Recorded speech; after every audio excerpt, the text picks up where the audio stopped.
Good morning, everyone. Presenting on behalf of Medicine 5. Uh, this is a 20-year-old boy, Mr. P, who presented from Jharkhand with complaints of fever since 20 days.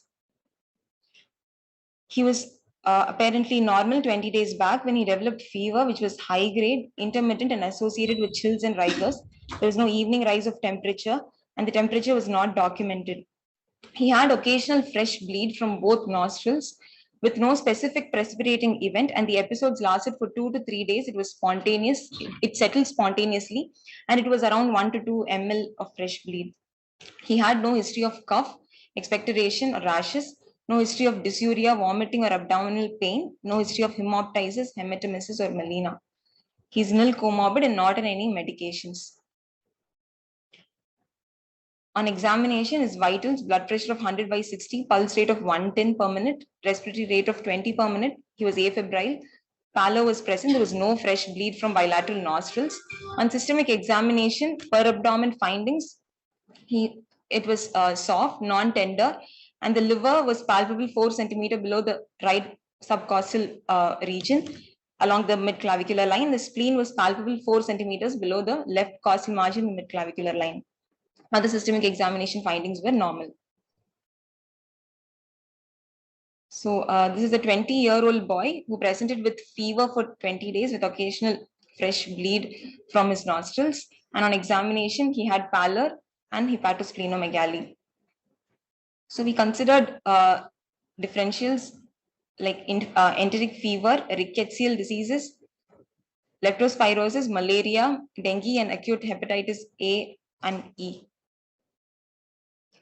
So we went ahead with investigations which showed by pancytopenia with deranged LFT. It was hypoalbuminemia that was noted, and LDH was high, 1435, and malarial parasite showed a Plasmodium vivax positive with ring and gametocyte stage seen, and occasional trophozoite stages were also noted. So at the end of investigation, this is a patient with severe malaria because he satisfied 2 criteria, that is severe anemia, hemoglobin less than or equal to 5, and with significant bleed from the nostrils. The other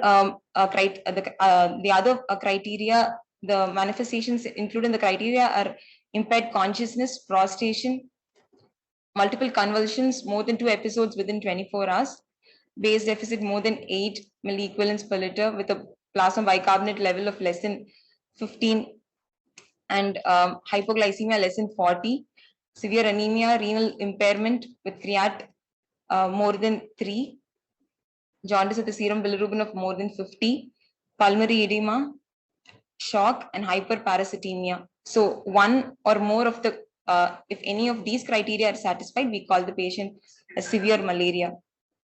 So I would like to discuss today about resistant malaria.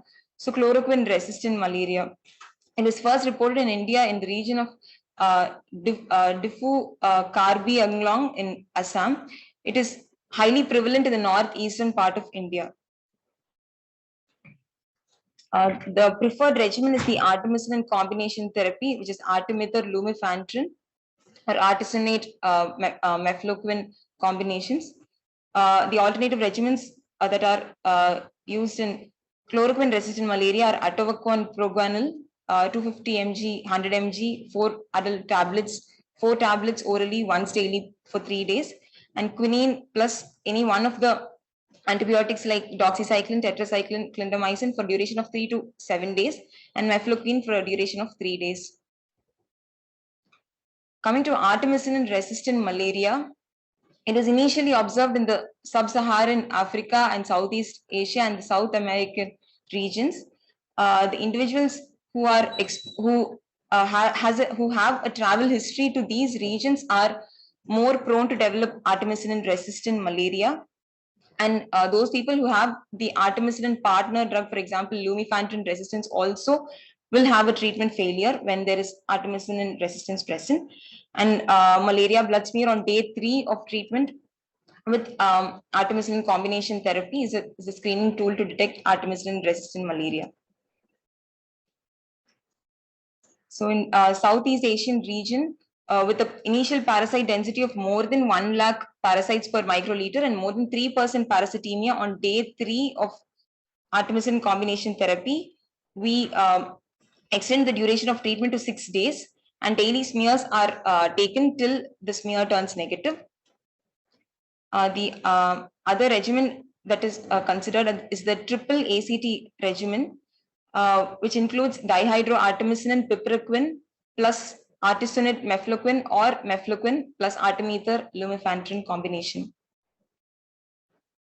So recent update in malaria is the vaccine. WHO has recommended RTS-SAS01 malarial vaccine in moderate to high transmission areas, which is used for the prevention of Plasmodium falciparum malaria in children. So it was a pilot program which was started in 2019 in Ghana, Kenya, and Malawi. And as of 2023, more than 1.3 million children have been vaccinated with at least 1 dose of this vaccine. The second malarial vaccine, which may be coming forward, is the R21 matrix M vaccine.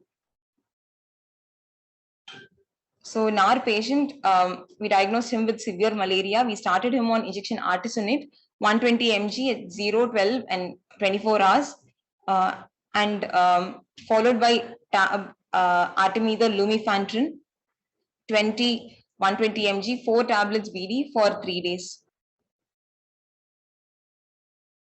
So the learning points from my presentation: criteria for severe malaria, treatment for resistant malaria, and the malarial vaccines.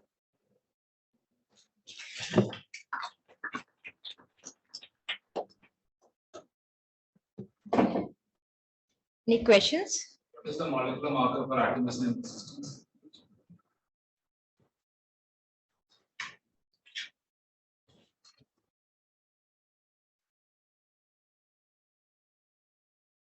Very old thing, not now.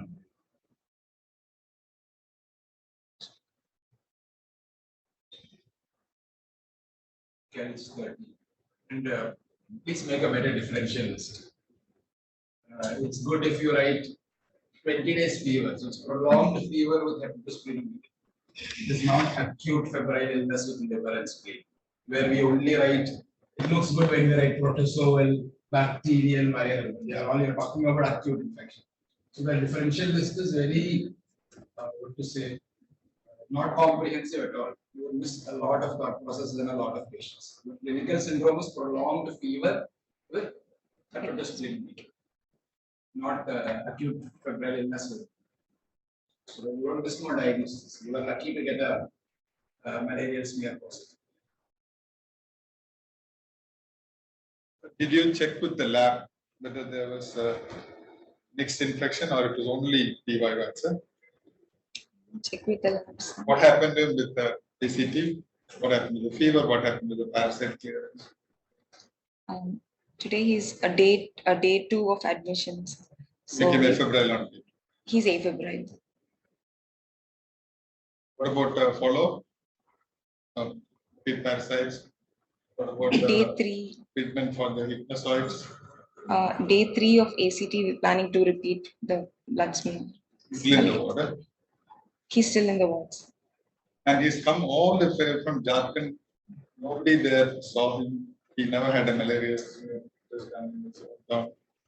Really? He didn't seek medical attention. So he never consulted any. No one. When did they feel and decided to catch a train and come all the way to the road? They are unusual, no?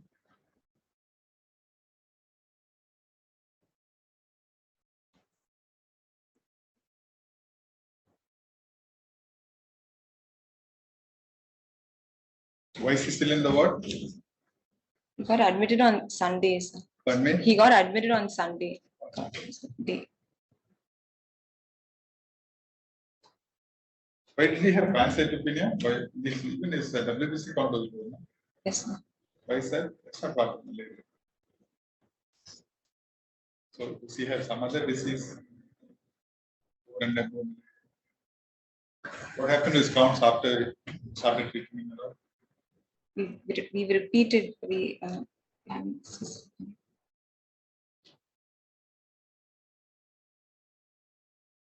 Somebody whose total counts are less than 4,000 is having active fever, make it a practice to repeat counts every day because you do not know when this patient is going to be.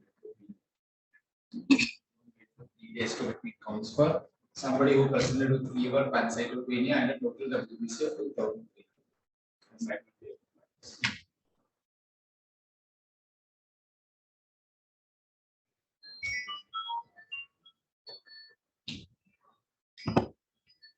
Shall we move on to our next presentation by Dr. Tefila, the added mind?